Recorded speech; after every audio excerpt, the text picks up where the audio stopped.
Greetings folks, and welcome back to the channel.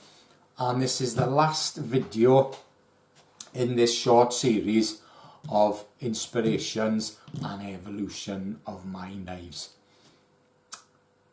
And this really isn't inspiration or evolution. This is just a video about a few oddities which I have knocking about. We're going to start with a Woodlore.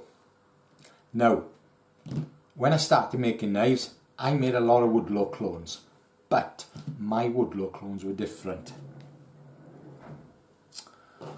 I always found with a Woodlore that it was a bit skinny that way. I also found that a tapered tang is a complete waste of time. Yes, it looks good and fine on a hunting knife with a full flat grind, and you want to keep it nice and light. You want to even the weight up a bit, but in my opinion a bushcraft knife should be handle heavy, because you're not chopping with it, you are carving wood with it, and having it handle heavy gives you more control. This is just my opinion. You might disagree. My opinion. So I'm going to show you two Woodlores which clones with a difference which I made. Now I'm going to start off with my old one, which I did show in the first video. That's this one. Good few years old. I had mentioned it before. So this Woodlore I call my chunky Woodlore, because it's a good few mil deeper that way. It does not have a protruding tang, wrong one. It does not have a tapered tang. It's full all the way, and it is definitely handle heavy. If you want to know what the handle is, I've got sandbar stag and I've got stabilised massa birch with a black liner all the way, and then a very thin 0.5 liner just going around the sandbar stag. If you look closely, that is my old stamp when I used to buy them from Ernie in the US of A, and I used to put them on with a battery, make an acid, that old method, but they never came out great to me. And this one's been cleaned so many times that you can barely see it.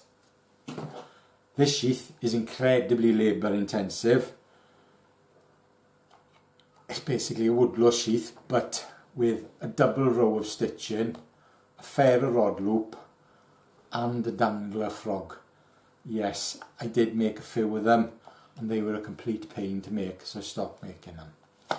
That's a good few years old. Got one more, and this belongs to my pal Russ, and this I made for myself. This did make an appearance in a video about 4 years ago, and I sold this to him and I wish I never had. I wish I still had it. So this is sandbar stag, that's why he bought it, he loves stag. And it's a 12C27 stainless blade, 4mm thick, and this has got quite a spear point to it. I'll let you into a secret. I cocked the grind up and I had to chase it back. But yes, more of a speary point with a continuous curve. It wasn't intentional, it was a cock up. Oh, and some black liners with stainless bolts and tubes.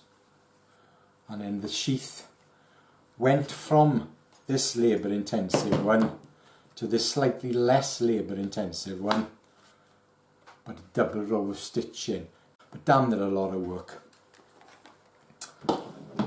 My sheaths now look like that, and I'm happy with that design, and I'm sticking with it for belt and dangler. So that's the Woodlore. Now I've got a treat for you. I'm going to go back to the bison bushcraft knife. Like I said, my favourite bushcraft knife design. And I'm going to show you the first knife I ever made. Seriously, is the first knife I ever made. If it'll come out of the sheath. That is the first knife I ever made, and heavily copied the bison bushcraft, just not quite as good. But still more than usable. Handle's a bit too small though. But yeah, I used this for a while. Shaved many a stick with it. Now, when I made this, didn't even have any brass rods, so the pins in the handle are actually just round brass bar, square brass bar, which I rounded off on the sander. Pretty awful. And the oak handle is from an old bed head or something. Quite happy with the sheath. The sheath turned out okay. I don't know why it's got a funny colour in the back, haven't got a clue, but yeah, the sheath was made the same time. And I actually bought that leather in a tannery in the US of A back in 1998. First knife I ever made. Right, and I'm going to finish off with probably the prettiest knife I've ever made. Well, one of the prettiest knives I've ever made. And that is, sorry Roger, blatant rip-off, but it's for me, of your bison bushcraft knife. And a few people have seen this on my belt and asked what it was. And this is a chunky copy of the bison bushcraft. Bigger handle to suit my hand. And it's in Damascene steel, so RWL 34 and 12C27 I believe, on Samba stag scales with nickel pins and tube in a belt / neck sheath, because I've got this tiny little D-ring which just sits there, and I've got the neck cord there, so I can either have it on a dangler or around my neck. So yes, that's probably, if I was to sell this, the most expensive knife I've ever made. But I'm not selling it because it's mine.